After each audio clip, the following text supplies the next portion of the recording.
ஜனநாயகன் தணிக்கை சான்றிதழ் தொடர்பான வழக்கை சென்னை உயர்நீதிமன்றம் இன்று விசாரணை நடத்துகிறது. ஜனநாயகன் படத்துக்கு தணிக்கை சான்றிதழ் வழங்க மறுத்து அந்த படத்தை மறு ஆய்வு குழுவுக்கு தணிக்கை வாரியம் கடந்த 5ஆம் தேதி பரிந்துரை செய்தது.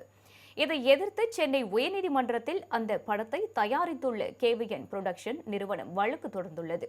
வழக்கை விசாரித்த தனி நீதிபதி ஜனநாயகன் படத்தை மறு ஆய்வு குழுவுக்கு பரிந்துரை செய்த தணிக்கை வாரிய தலைவரின் உத்தரவை ரத்து செய்து உடனடியாக தணிக்கை சான்றிதழை வழங்க வேண்டும் என உத்தரவிட்டார்.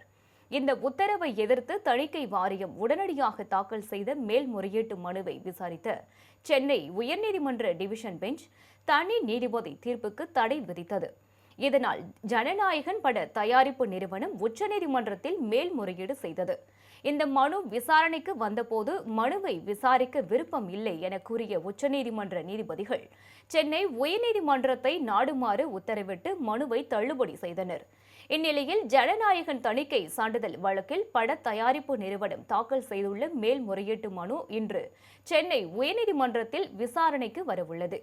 தலைமை நீதிபதி மணீந்திர மோகன் ஸ்ரீவத்சவா, நீதிபதி அருள்முருகன் அடங்கிய அமர்வு முன் இன்று காலை 11:30 மணிக்கு வழக்கு விசாரணைக்கு வரவுள்ளது.